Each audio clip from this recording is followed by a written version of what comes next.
دیوبند اکابر میں سے ایک شخصیت کا نام قاسم نانوتوی ہے، اپنی کتاب تحذیر الناس میں لکھتا ہے اگر بالغرض زمانہ نبوی کے بعد بھی کوئی نبی پیدا ہو تو پھر بھی خاتمیت محمدی صلی اللہ علیہ وسلم میں کچھ فرق نہ آئے گا۔ اب اس کی کتاب کا تراشا نیچے میں نے شامل کر دیا ہے۔ تحذیر الناس صفحہ نمبر 34 پہ یہ عبارت موجود ہے۔ ہمارے نزدیک یہ عبارت کہنا کفر ہے، کفر حقیقی ہے، کیونکہ اس میں نبی کریم صلی اللہ علیہ وسلم کے آخری نبی ہونے کا انکار پایا جاتا ہے۔ اس نے کہا کہ اگر آ بھی جائے تو اس میں کچھ فرق نہیں پڑتا۔ ہم کہتے ہیں نبی آنا تو درکنار، نبی کو ممکن جاننا بھی کفر ہے، اور اس کے کفر میں شک و وہم کرنا بھی کفر حقیقی ہے۔ قادیانی جب 1973 کے اندر اہل سنہ کا اور قادیانیوں کا پاکستان کے اندر جو مناظرہ ہو رہا تھا، جس کی بنیاد پر ان کو آئین پاکستان میں کافر ڈکلیئر کیا گیا، اس میں انہوں نے یہ عبارت بطور دلیل پیش کی تھی کہ دیوبندی تو ہم سے بات مت کریں، کیونکہ ان کے بڑے نے یہ لکھا ہے کہ اگر نبی کریم صلی اللہ علیہ وسلم کے بعد کوئی آ بھی جائے تو خاتمیت میں کوئی طرح کا فرق نہیں پڑتا، لہذا دیابنا حضرات تو ہم سے بات مت کریں۔ اب صرف اہل سنت جس میں شاہ امام نورانی صاحب قبلہ تھے وہی دلائل دیتے رہے، اور یہ پوری تفصیل آپ لوگوں کو مل جائے گی نیٹ پر کہ اس وقت کیا ہوا۔ خلیل امبیٹھی، مولوی خلیل احمد امبیٹھی اپنی کتاب براہین قاطعہ میں لکھتا ہے شیطان ملک الموت یعنی حضرت اسرائیل علیہ السلام جو موت کے فرشتے ہیں کا حال دیکھ کر علم محیط زمین کا فخر عالم کو خلاف نصوص قطعیہ کے بلا دلیل محض قیاس فاسدہ سے ثابت کرنا شرک نہیں تو کون سا ایمان کا حصہ ہے؟ شیطان و ملک الموت کو یہ وسعت نص سے ثابت ہوئی۔ یہ انتہائی سخت یعنی ورڈز ہیں، میں اب اس کو ایکسپلین کرتا ہوں۔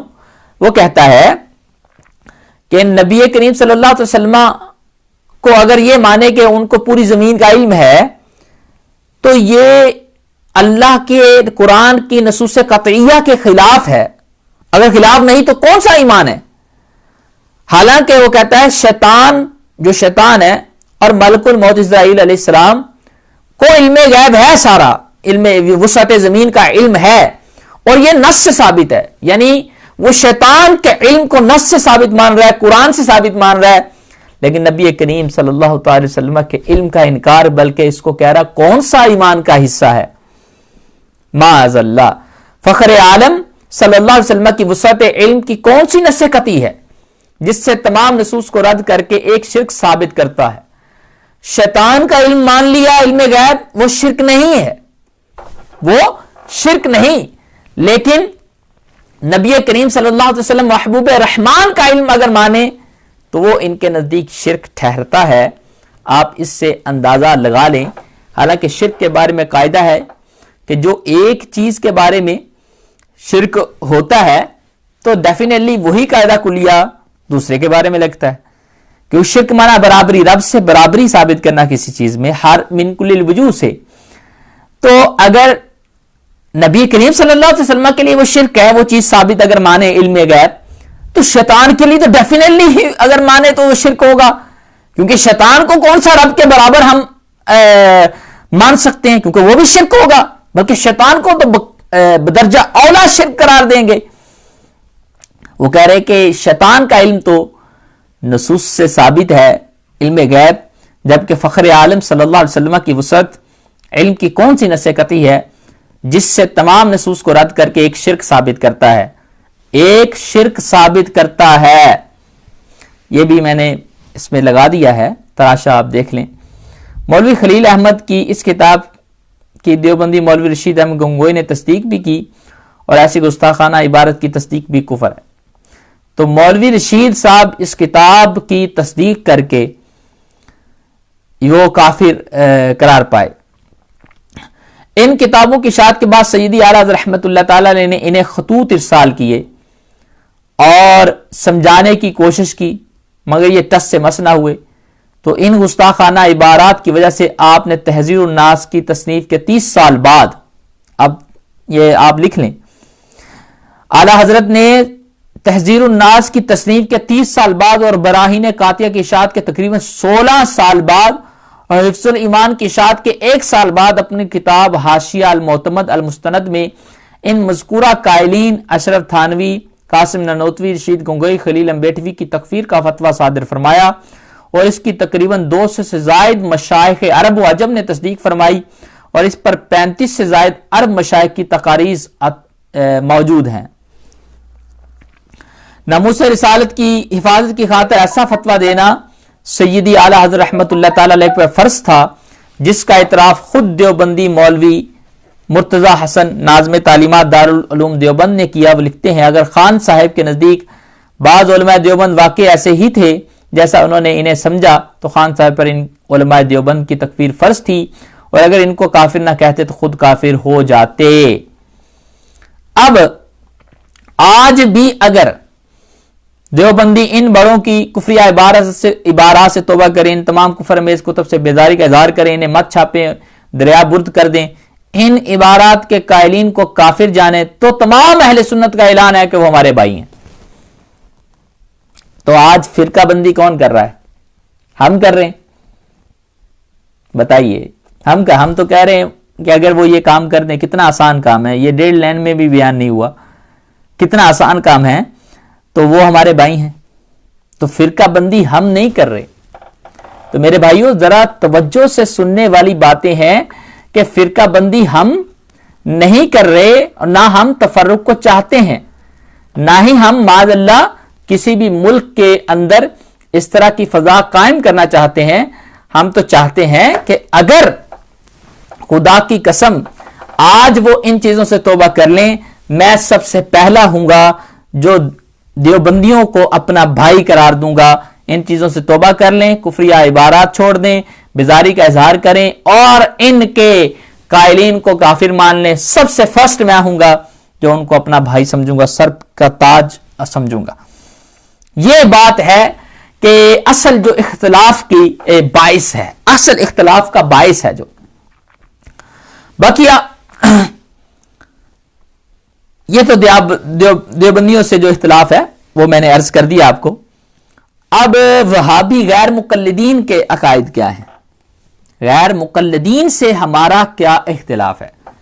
جن کو وہابی بھی کہا جاتا ہے، جو رفع دین وغیرہ ہندوستان پاک و انڈیا میں پہچانے جاتے ہیں اس سے۔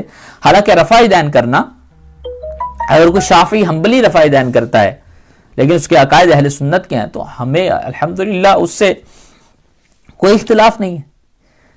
ہم رفع دین کرنا ہمارا اختلاف نہیں ہے ان کے ساتھ، مطلب یہ اصل اختلاف نہیں ہے ان کے ساتھ ہمارا، غیر مقلدین کے ساتھ۔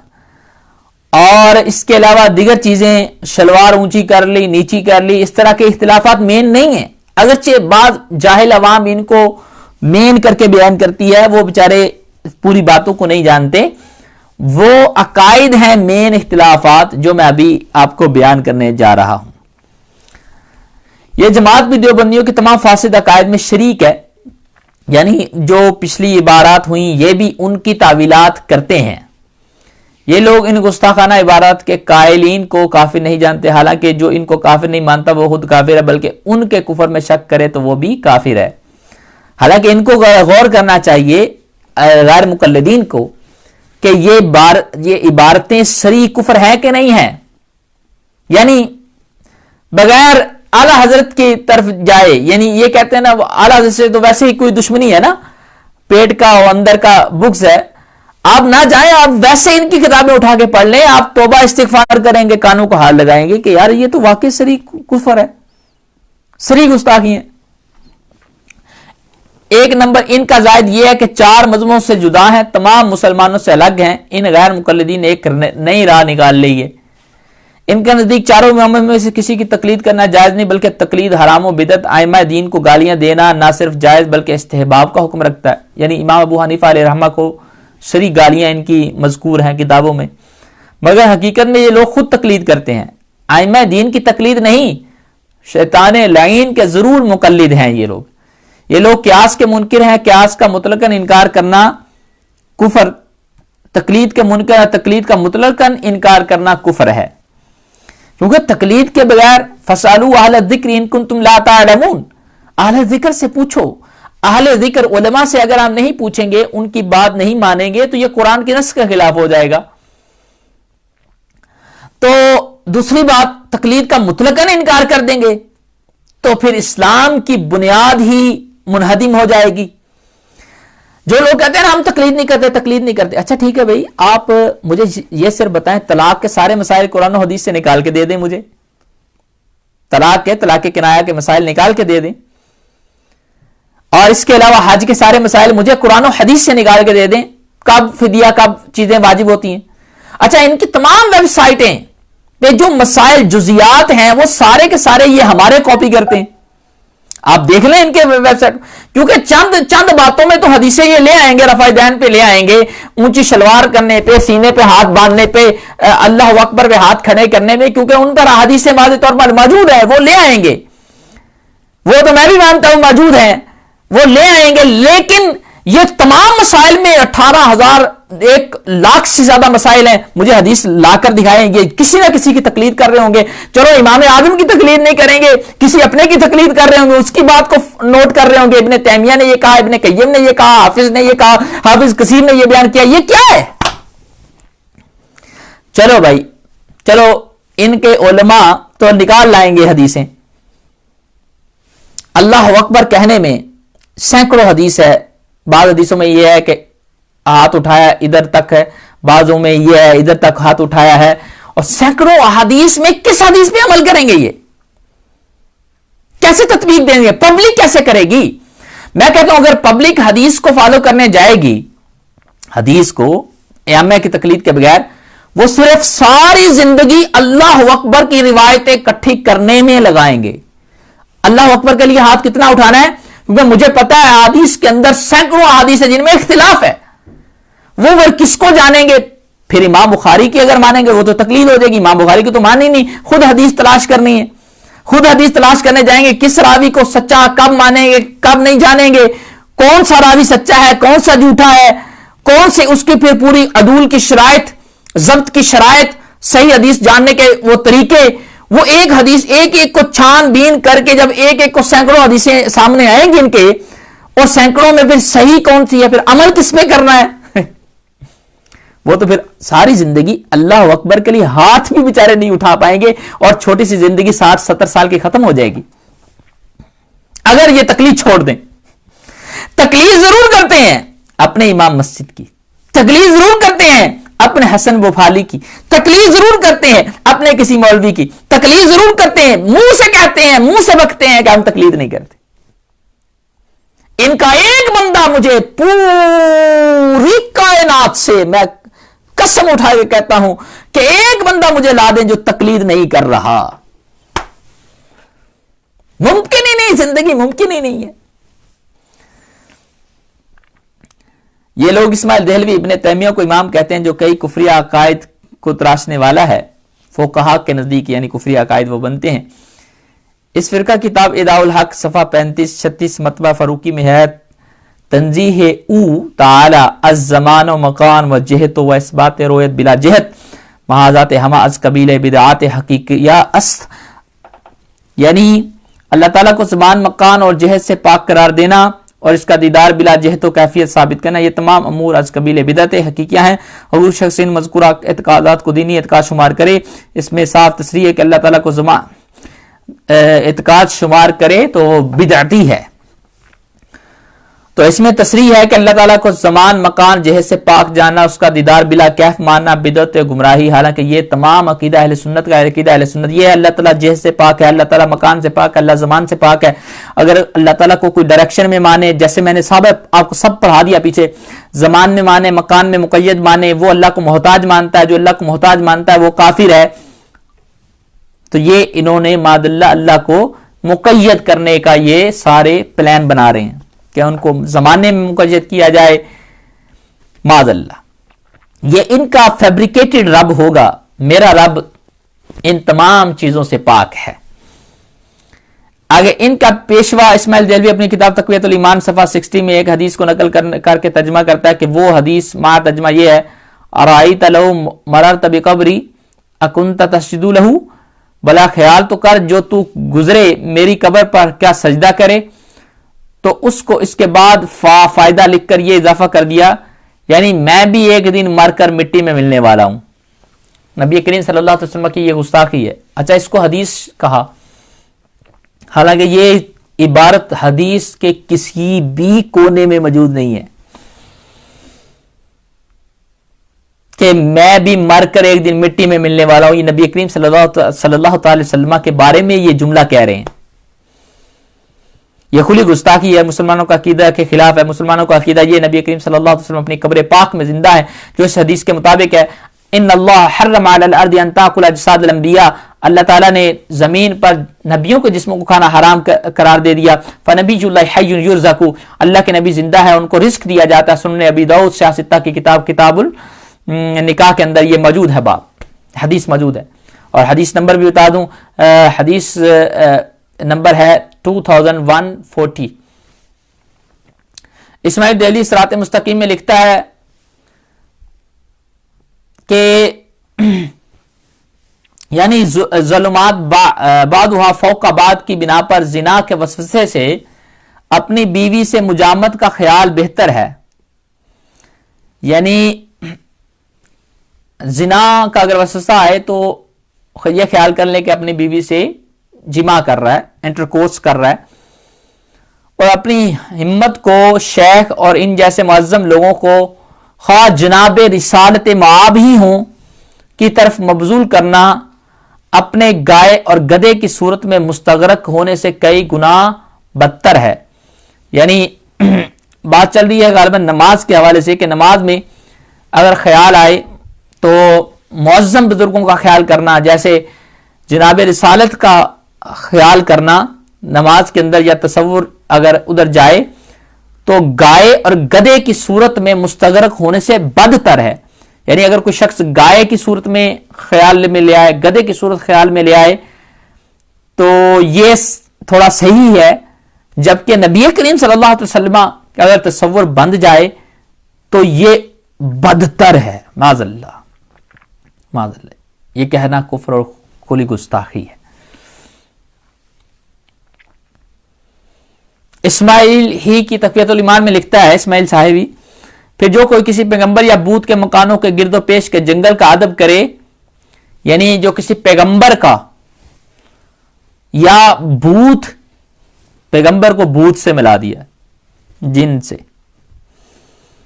کہ مکانوں کے گرد و پیش جنگل کا ادب کرے. یعنی اگر ہم کہتے ہیں طیبہ کا صحرا بھی ہمیں بڑا پیارا ہے، طیبہ کی ہر چیز بڑی پیاری، مدینے کی ہر چیز ہمیں بڑی پیاری ہے، تو یہ جملہ کہنا اس کے نزدیک یہ شرک ہے. حالانکہ شرک کی ڈیفینیشن میں نے آپ کو بتا دی، واجب الوجود کسی کو ماننا، مستحق عبادت ماننا، اسی سے شرک ہوگا، ورنہ شرک نہیں ہو سکتا، کفر ہو سکتا ہے. خواہ یوں سمجھے کہ یہ آپ ہی اس تعظیم کے لائق ہیں، یا یوں کہ ان کی تعظیم سے اللہ خوش ہوتا ہے، ہر طرح شرک ہے. تقویت الایمان باب اول توحید شرک کا بیان صفحہ 32. آپ اندازہ لگا لیں، یہ ان کے نزدیک مدینہ شریف میں تعظیم و ادب سے جانا شرک ہے، لہذا یہ فتویٰ شرک دنیا بھر کے مسلمانوں پر لگ گیا، کیونکہ وہ سب مدینہ شریف میں تعظیم و ادب سے جاتے ہیں. ہاں مجھے بتائیں، مدینہ شریف میں جتنے جاتے ہیں وہ تعظیم و ادب سے جاتے ہیں یا گستاخی سے جاتے ہیں؟ تو سارے کے سارے معاذ اللہ کیا ہوئے؟ ان کے نزدیک کفر، شرک ہے. بلکہ امام مالک جیسے تابعی اور باجی بستامی جیسے بڑے بڑے اولیاء کرام بھی شرک سے نہ بچ سکے، جنہوں نے ساری عمر مدینہ شریف کے آداب بتائے، اس پر کتابیں لکھی، تصنیف کی. پھر بتائیے کہ امام مالک سے لے کر جو تعظیم مدینہ کرتے رہے، تابعین صحابہ سے لے کر آج 14ویں صدی تک شرک سے کون بچ پایا؟ شرک کی مشین کس نے لگائی ہے؟ تقویت الایمان نے یا سنیوں نے؟ معاذ اللہ. تفرقہ کون کر رہا ہے؟ اللہ کی رسی کو کون چھوڑ رہا ہے؟ جو صحابہ کے دین پر ہے وہ چھوڑ رہے ہیں، یا جو معاذ اللہ ان کے دین سے بلکہ ان کو بھی شرک اور کافر کے فتوے لگا رہے ہیں وہ چھوڑ رہے ہیں؟ آپ کتاب ہے دیکھ لیں، پڑھ لیں. تقویت الایمان صفحہ 32 ہے، اگر نہ ہو عبارت تو میں اس کا ذمہ دار ہوں. تقویت الایمان میں یہ تک لکھ ڈالا کہ جس کا نام محمد علی ہے وہ کسی چیز کا مختار نہیں. اللہ تعالیٰ ان کو اختیار دے اور یہ اختیار چھینے. تعجب ہے کہ وہابی صاحب تو اپنے گھر کی تمام چیزوں کا اختیار رکھیں اور مالک کے ہر دو سرا کسی چیز کا اختیار. وہابی اپنے گھر کا مالک ہو, اپنی بیوی پہ اختیار رکھتا ہو, اپنے بچوں پہ اختیار رکھتا ہو, اپنی کمپنی پہ اختیار رکھتا ہو, اپنی گاڑی پہ اختیار رکھتا ہو, اپنے جانوروں پہ اختیار رکھتا ہو, ان کو مسخر کیے ہوئے ہو. کسی چیز کا اختیار خود تو رکھتا ہے, لیکن رسول اللہ وہ بھی اختیار نہیں رکھتے صلی اللہ تعالی علیہ وسلم. اس فرقے کا ایک مشہور عقیدہ یہ کہ اللہ تعالیٰ جھوٹ بول سکتا ہے, جیسے کہ میں نے اسماعیل دہلوی کی ساری کتابوں سے حوالے بیان کیے تھے. رسالہ یکروزی میں وہ کہتا اگر محال سے مراد ممتنع لی جاتی ہے کہ جھوٹ اللہ تعالیٰ کی قدرت کے تحت داخل نہیں, بس ہم اللہ تعالیٰ کے مذکورہ کذب کو محال نہیں مانتے, کیونکہ واقعہ کے خلاف کوئی قضیہ خبر بنانا اور اس کو فرشتوں اور انبیاء پر القاء کرنا اللہ تعالیٰ کی قدرت سے خارج نہیں, ورنہ لازم آئے گا کہ انسانی قدرت اللہ کی قدرت سے زائد ہے. یعنی اگر اللہ تعالیٰ کو ہم یہ نہیں مانے کہ وہ جھوٹ نہیں بول سکتا, تو وہ انسانی قدرت پھر زائد ہو جائے گی اللہ کی قدرت سے. اس کا میں نے جواب دے دیا, پیچھے دیا جواب, میرا لیکچر آپ سن لیں. ایسا جواب دیا انشاءاللہ آپ کے سارے شبہ جو ہے دور ہو جائیں گے. مولوی رشید احمد گنگوئی اپنی کتاب فتاوی رشید میں اللہ تعالیٰ کے امکان کذب کو ثابت کرتے ہوئے لکھتا ہے کہ اس کا تراشا یہ ہے کہ مخفی نہیں, پس مذہب جمی محققین اہل اسلام صوفیہ کرام علماء اعظم کا اس مسئلے میں یہ ہے کہ کذب داخل تحت قدرت ہے, یعنی اللہ تعالیٰ جھوٹ بول سکتا ہے, داخل تحت قدرت. ہم نے آپ کو بتا دیا کہ محالات تحت قدرت داخل نہیں, اس پر میں نے ساری عبارات بھی پیش کی ہیں, دلائل بھی دی ہیں. اگر ہم یہ مانتے ہیں کہ محالات اللہ کی قدرت کے داخل ہیں تو کن کن عقیدوں کا رد لازم آتا ہے, وہ بھی میں نے اپنے لیکچر میں بیان کیے. پچھلا میرا لیکچر سن لیں, اور جنہوں نے سنا ہوا لیکچر نمبر بھی لکھ دیں کون سا لیکچر نمبر ہے, تاکہ سب کو پتا چل جائے, وہ میرے لیکچر پہ ڈائریکٹ پہنچ جائے. اس کا لنک بھی شیئر کر دیں. محسن صاحب اگر مجھے سن رہے ہیں تو ایسا کر دیں پلیز. اور یہ تھا وہابیہ کے عقائد جو میں نے آپ کو بیان کیے کہ یہ وہابیہ سے ہمارا مین اختلاف یہ ہے, ورنہ 11ویں شریف کا ہمارا اصل اختلاف نہیں ہے ان کے ساتھ. 12ویں شریف میلاد کے جھنڈے اٹھانا, جھنڈیاں لگانا, یہ لائٹیں لگانا, یہ ہمارا اختلاف نہیں ہے, بلکہ جنہوں نے اصل اختلاف چھوڑ کر ان اختلافوں میں الجھایا, شاید وہ ان کے اصل اختلافوں میں پر پردہ ڈالنا چاہتے ہیں. ان کے ساتھ ہمارا اصل اختلاف یہ ہے. آج بھی اگر وہابیہ یہ سارے عقائد سے توبہ کر لیں اور تقلید اختیار کر لیں, تقلید کسی بھی امام کی تقلید اختیار کر لیں, تو وہ ہمارے بھائی ہیں, ان سے ہمارا کوئی اختلاف نہیں. میں تو اختلافات کو ختم کرنے کے لیے کہہ رہا ہوں میرے بھائی. اب آخر میں, کیونکہ آج زیادہ عقائد کا یہ والا لیسن اس کتاب کا آخری ہے, پھر اس کا دوسرا پارٹ شروع ہو جائے گا, سیکنڈ پارٹ نبیوں کے حوالے سے جو ہمارے عقائد ہیں. تو اس میں بیان کروں کہ, اور ایک کتاب آپ کو ریکمنڈ کرتا ہوں, جس کے پاس وہ کتاب نہیں ہے وہ فوراً خرید لے.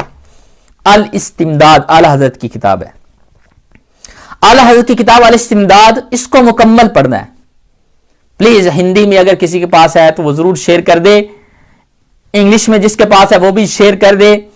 الاستمداد میں سب کو کہتا ہوں پلیز آپ لوگ پڑھ لیں, انشاءاللہ یہ سارے ڈاؤٹس کا بھی جواب مل جائے گا آپ کو. اور اعلی حضرت نے جواب کس میں دیا ہے؟ نعت میں دیا ہے. اور وہ نعت کہاں کون سی ہے؟ میرے ساتھ آپ سب نے پڑھنی ہے. اور نعت کے بہت سے اشعار ہیں, لیکن میں چند اشعار پڑھ پاؤں گا کیونکہ ٹائم میرے پاس تھوڑا ہے. اور جھوم کے پڑھنی ہے, تصور میں مدینہ شریف لا کر پڑھنی ہے, اور آقا کریم علیہ الصلوۃ والسلام کی محبت سیکھنا اور ڈالنے کا ایک ہی طریقہ, اعلی حضرت کی نعتوں کو مضبوطی سے تھام لو, قرآن و سنت کے مطابق. سچی بات سکھاتے یہ ہے, سیدھی راہ چلاتے یہ ہے, سیدھی راہ دکھاتے یہ ہے, ڈوبی ناویں تراتے یہ ہے, ہلتی نیویں جماتے یہ ہے, ٹوٹی